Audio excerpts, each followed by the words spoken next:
Saya tadi barusan ngobrol dengan kawan-kawan Bandara Ngurah Rai di Bali. Ya. Jadi sampai bulan Juli itu traffic Wisman masuk lewat Bali aja nih. Iya.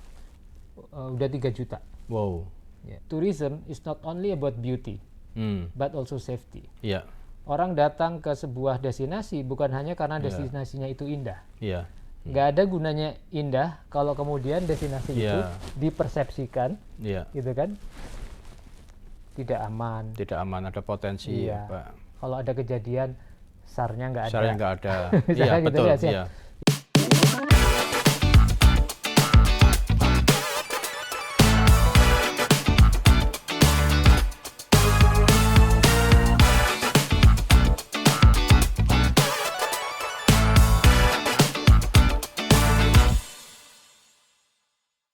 Assalamualaikum warahmatullahi wabarakatuh. Semangat pagi. Saya Haris Ahadi sebagai host dari Shark Talk, sebuah podcast yang didirikan oleh Badan Nasional Pencarian dan Pertolongan atau yang biasa dikenal dengan Basarnas. Shark Talk Basarnas memiliki sebuah tagline, yaitu Search the Inspiration and Rescue the World. Oleh karena itu, pada episode-episode Shark Talk selalu mengundang orang-orang hebat yang dimiliki oleh Indonesia yang mumpuni di bidangnya. Dan kali ini saya kedatangan seorang tamu luar biasa, seorang staf ahli Menteri Pariwisata bidang manajemen krisis. Ini dia orangnya, Mas Fajar Hutomo. Siap. Iya. Selamat pagi. Saya biasanya panggil Cak Tom. Cak Tom. Atau Cak Fajar, karena dari Surabaya nih, sama-sama Surabaya nih. Saya panggilnya Cak Haris. Cak Fajar, Cak Fajar aja ya, saya panggil. Yeah. Kita sebelum bincang-bincang nih, santai aja. Kita ngopi dulu Mas Fajar ya. Ya. Harus itu. Iya. Mbak Vina? Tanpa gula ya. Tanpa gula ya? Tanpa gula. Oke. Tanpa gula Mbak Vina?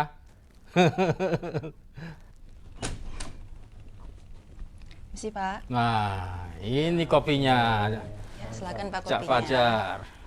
Hati-hati panas Pak. Silakan Ayo Pak. Cak Fajar, ya. Cak Fajar, diincipin dulu. Ya. Santai-santai aja. Kita seruput. Nah, ini jadi orang Surabaya seruput gitu ya. Gimana? Mantap ya? Mantap. Cak Fajar ya. Ya.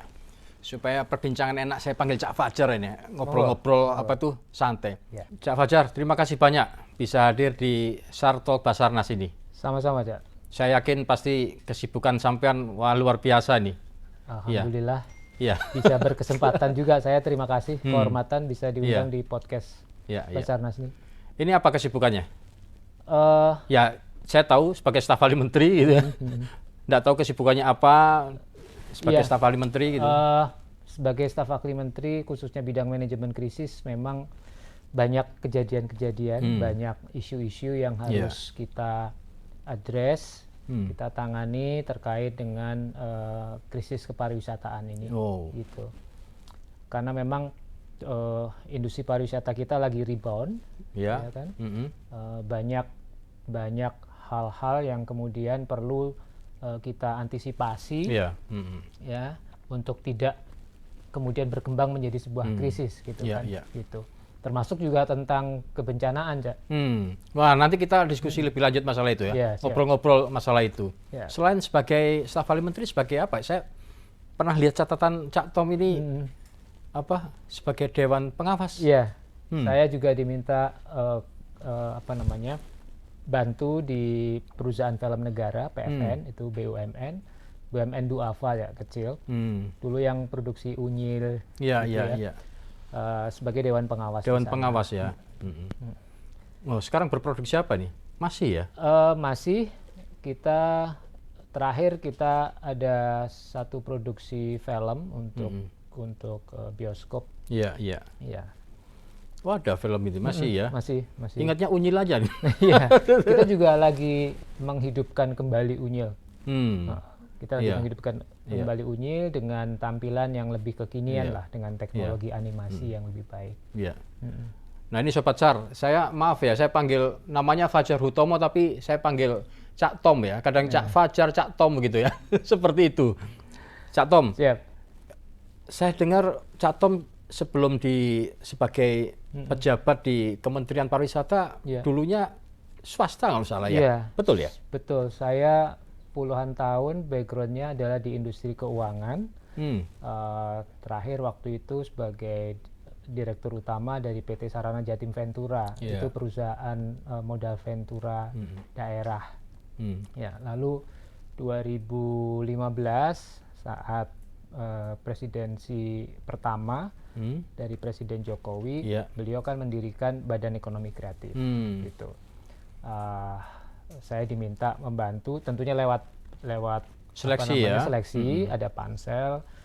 Sebagai deputi akses permodalan di Badan Ekonomi Kreatif. Memang sesuai cocok dengan yang sebelumnya ya. Profesional saya sebelumnya. Sekarang setelah jadi deputi jadi staf ahli Menteri Pariwisata. Betul. Jadi 2019 Bekraf dilebur dengan Kementerian Pariwisata, jadi Kemenparekraf, Bapak Rekraf. Saya diminta membantu, masih dipercaya untuk membantu di deputi bidang industri dan investasi. Gimana nih budaya kerja ASN ini? Sebelumnya di swasta gitu ya, terus masuk menjadi birokrat ini? Ya, memang ada environment yang berbeda. Gitu ya. Kalau di swasta dulu, misalkan kita ada masalah, kita identifikasi dan mungkin kita lebih bebas ya untuk mencari solusi, identifikasi karena nggak banyak terikat dengan aturan-aturan. Beda dengan ketika kita menjadi aparatur sipil negara, itu banyak koridor, banyak hal-hal yang memang kita harus patuhi itu.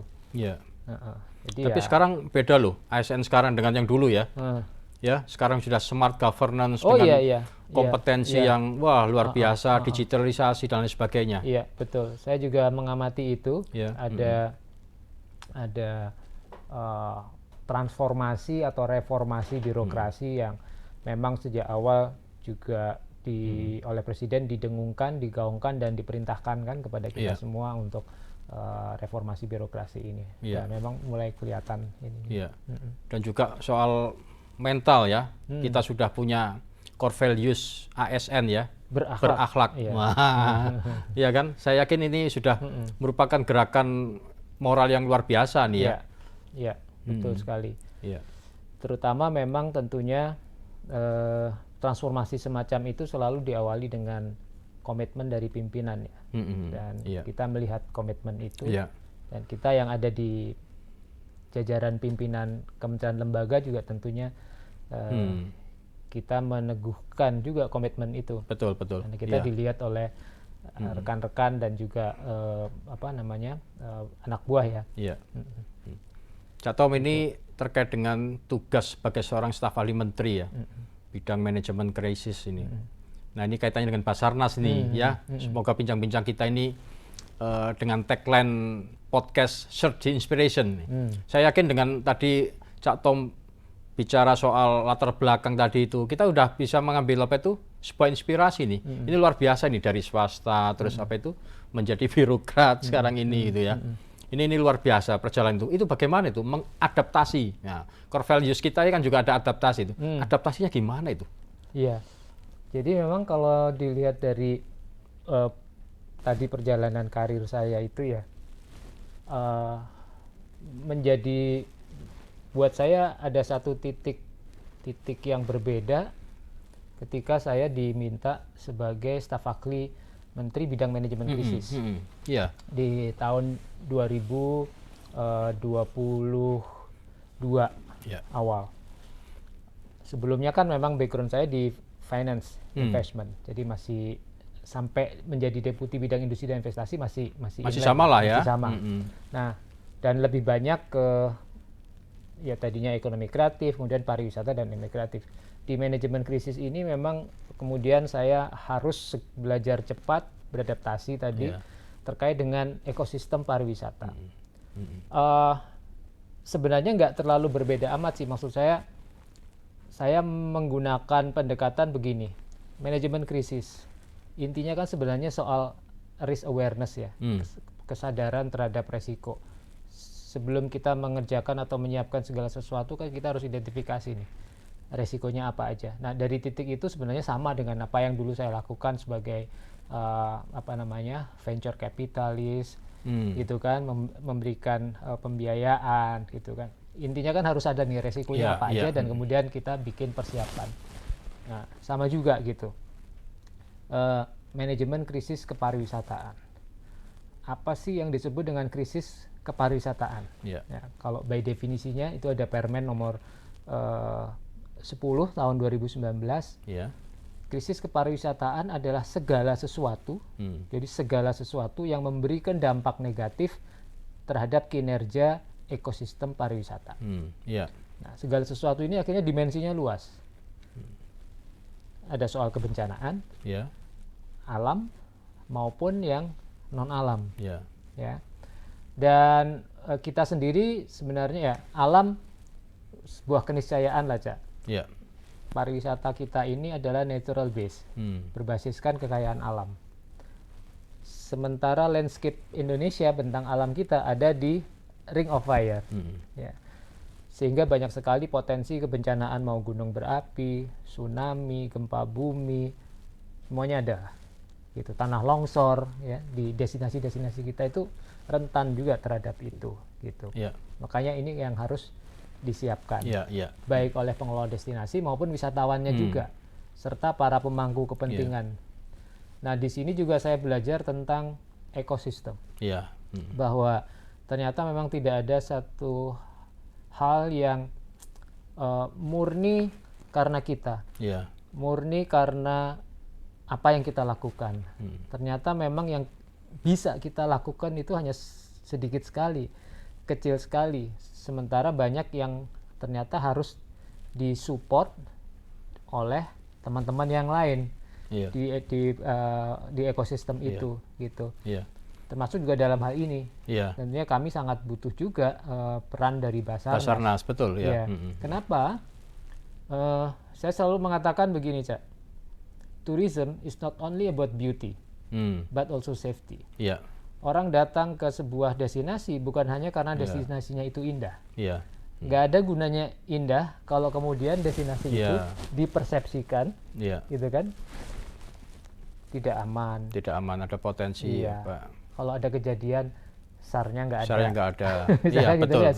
Ya kita nggak akan ngajak keluarga kita ke daerah yang dengan atribusi seperti itu kan, gitu. Kita akan cari daerah yang tentunya aman dan nyaman gitu destinasinya. Nah, disitulah sebenarnya peran penting dari ekosistem ini termasuk Basarnas khususnya. Jadi itu bagian dari kita, cara kita mempromosikan destinasi kita, nggak bisa bicara hanya indah gitu. Tapi safety-nya juga harus bisa jadi satu hal yang membuat daya tarik orang datang ke sini. Ya itu loh, Cak, terkait dengan kehadiran Basarnas itu ya. Ini kan kita juga mempromot terus ya, bagaimana Basarnas, peran Basarnas di nasional maupun juga internasional seperti itu. Cak Tom, diminum dulu kopinya. Kita ngobrol-ngobrol santai nih. Istimewa nih, kopi Basarnas. Kopi Sartok. Kopi Sartok. Cak, saya dengar-dengar sampai juga punya ini ya, semacam podcast semacam ini ya? Podcast, ya, itu hiburan. Iya. Passion saya yang lain, karena dulu waktu di bahas masalah apa? Makanan, kuliner. Makanan, wis. Kuliner, terutama UKM kuliner. Gitu. Dulu di Badan Ekonomi Kreatif sebagai Deputi Akses Modalan, saya punya program Food Startup Indonesia. Oh gitu ya. Jadi kita membina, memfasilitasi anak-anak muda yang mau terjun di bisnis kuliner. Di bisnis kuliner. Nah, di situ kita inkubasi, ada pitching forumnya. Oh, ini dikupas ya di podcastnya Cak Tom ya. Ya, jadi akhirnya sekarang inisiatif pribadi sebenarnya dengan support system yang sudah ada, saya bikin podcast itu. Iya. Ya, narasumbernya ini para pengusaha UKM kuliner, di bidang kuliner gitu. Kalau saya diundang bukan karena pengusaha, Cak. Penikmat. Mungkin suka makan gitu. Rawon, jinggur, lontong balang. Kira-kira ngono lah.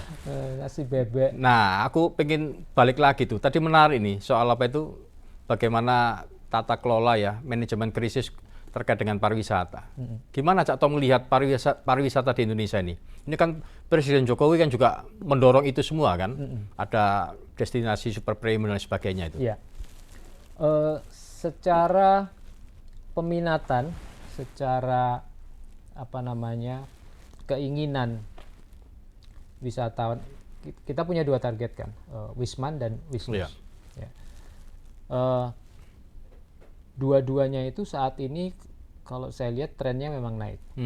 Ya kan? Pasca pandemi, ya, pasca pandemi kita semua kembali ke titik nol. Ya, pariwisata apalagi berhenti total karena PPKM. Nah, begitu dibuka mulai rebound, gitu kan. Destinasi wisata yang ada di Indonesia khususnya Bali ini yang banyak menarik perhatian wisatawan mancanegara, sehingga minat mereka untuk berkunjung ke Indonesia naik gitu ya. Apalagi juga kemudian kita mulai membangun destinasi-destinasi lain di luar Bali, Toba, Mandalika, Borobudur, Labuan Bajo, Likupang. Ya. Nah, ini yang kemudian meningkatkan grafik kunjungan wisatawan. Saya tadi barusan ngobrol dengan kawan-kawan Bandara Ngurah Rai di Bali. Jadi sampai bulan Juli itu traffic Wisman masuk lewat Bali aja nih, udah 3 juta. Wow. Ya, luar biasa ya, alhamdulillah ya. Jadi ya kita cukup optimis dengan target capaian Wisman tahun ini, insya Allah bisa tercapai. Lalu Wisnus, wisatawan Nusantara. Ya, tren wisatawan domestik kita juga meningkat. Presiden sendiri tahun ini memperbarui targetnya. Beliau punya target 1,2 miliar pergerakan wisatawan Nusantara di seluruh Indonesia. Nah, ini memang kemudian dipicu oleh pergerakan-pergerakan trennya sekarang perjalanan 2-3 jam, jadi short trip gitu, yang bisa dijangkau oleh kendaraan darat, apalagi dengan jaringan tol Trans Sumatera, Trans Jawa sampai ke Nusa Tenggara itu sudah relatif bagus. Nah, ini yang menggerakkan pergerakan antar kabupaten, antar wilayah itu. Dengan perjalanan darat 2 jam, 3 jam, kita yang ada di Jakarta mungkin udah bisa sampai Bandung, gitu ya, Tegal, bahkan even sampai ke Jogja, area itu KSPN Borobudur itu juga cukup rame gitu. Selain yang lewat udara ke Bali juga. Kalau boleh pengen tahu lebih lanjut ini, Sobat SAR ini pengen mendengarkan kira-kira bagaimana Kemenpar Ekraf itu menangani penanganan bencana khususnya untuk pariwisata yang tadi dijelaskan tadi itu. Ya, kita punya panduan di Permenpar nomor 10 tahun 2019 tadi tentang manajemen krisis kepariwisataan. Kita membentuk tim manajemen krisis di tingkat pusat, kebetulan saya ketuanya, dan ini yang kita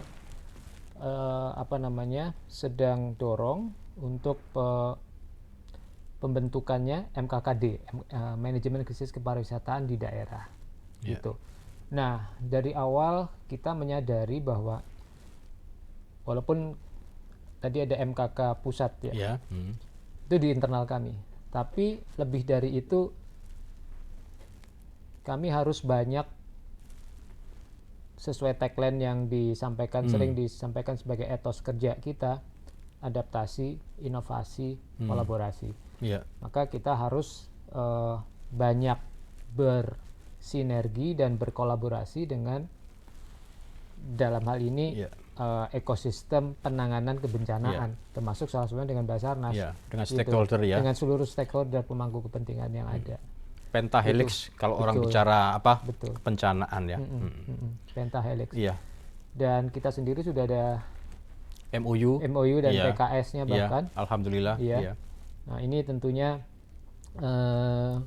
menambah keyakinan kita lah untuk bisa menyelenggarakan, melayani para wisatawan, baik mancanegara maupun domestik dengan lebih baik gitu.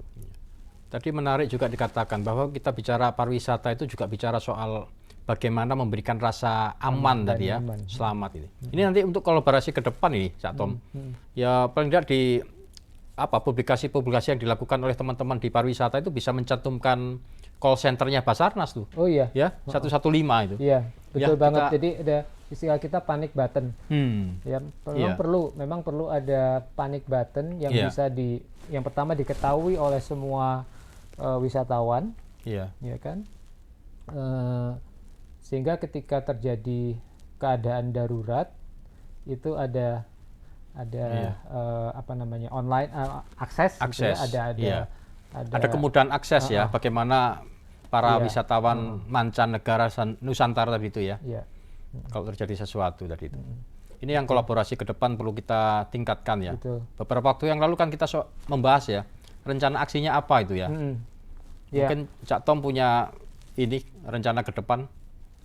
Ya, sebagai staf Fakri Menteri saya memberikan advis dan advokasi kepada Mas Menteri. Yang kemudian ini harus ditindaklanjuti oleh satker-satker terkait ya. Nah, dalam ruang lingkup kerjasama yang akan kita tindak lanjuti itu hemat saya yang pertama tentunya adalah penguatan data. Ya, data. Karena tanpa data kita akan sulit mengambil keputusan dan nggak punya informasi jadi blind gitu.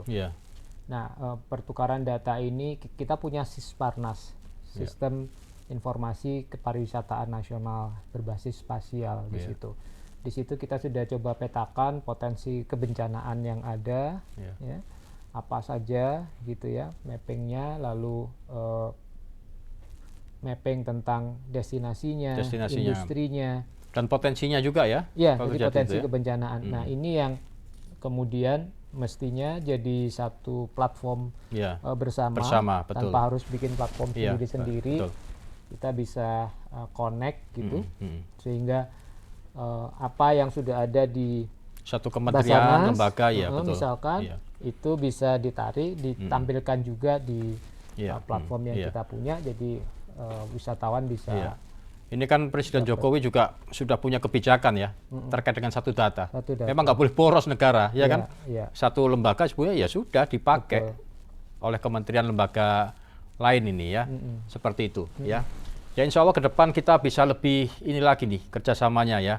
MOU sudah ada, PKS sudah ada, rencana aksi kemarin juga sudah kita buat ya. Kita perlu dalami lagi ya. Kita juga sebenarnya sudah punya modul-modul ya, modul-modul terkait keselamatan, terutama di beberapa atraksi minat khusus, selam, ada pendakian gunung, macam-macam itu kan. Nah, itu juga bisa diakses. Basarnas selalu standby. Apalagi kalau ada hari-hari besar gitu ya, liburan, kita selalu standby di sana. Itu. Di lapangan sudah seperti itu. Kita sudah beberapa kali kerjasama di beberapa event juga. Pernah latihan bersama juga di Labuan Bajo tahun 2021 ya. Kita udah lakukan itu. Gitu. Cak Tom nggak terasa nih ngobrol lumayan. Cepet ya, nggak kerasa. Ini kan mangan ambek rujak cingur, enak ya, sambil ngobrol gitu ya, gayeng ya kan. Iya. Aku terima kasih banyak loh sampai bisa kesini. Saya tuh mau ngasih oleh-oleh souvenir lah. Souvenir. Tapi lagi nunggu nih nunggu Sarjek ini datang ini. Sarjek. Iya, Sarjek. Mau ngomong. Nah. Ini Basarnas kan quick response. Silakan masuk. Ternyata ini quick response, Cak Tom. Waduh. Masuk. Quick response. Ya, ini dari namanya Sarjek ini. Sarjek. Dari Sartok. Ya, betul. Oke, ini paketnya. Terima kasih banyak nih, Mas. Siap, Pak. Luar biasa. Kok quick response ini? Iya, harus dong, Pak. Wih. Gitu. Masih ya, Mas. Biasa. Siap, Pak. Mari, Bapak. Yo, makasih. Masih. Cak Tom, ini buat sampean nih. Mohon maaf nih, cuma hanya bisa ngasih seperti ini. Ini ada buku Basarnas. Ini penting. Ya, 50 tahun. Ya. Terus ada plakat seperti itu. Iya. Ini di dalam buku ini ada menceritakan tentang tentang saya. Oh ya. Ini nih apa gambarannya itu? Apa itu? Wis. Wah. Orange. Kepemimpinan kolaboratif untuk penanganan bencana. Ya, keren. Nah, kita harus kolaboratif ini ya. Siap. Harus kolaboratif, insya Allah Siap. untuk Indonesia Yes. lebih maju lagi. Siap. Sip, luar biasa. Silakan. Sun.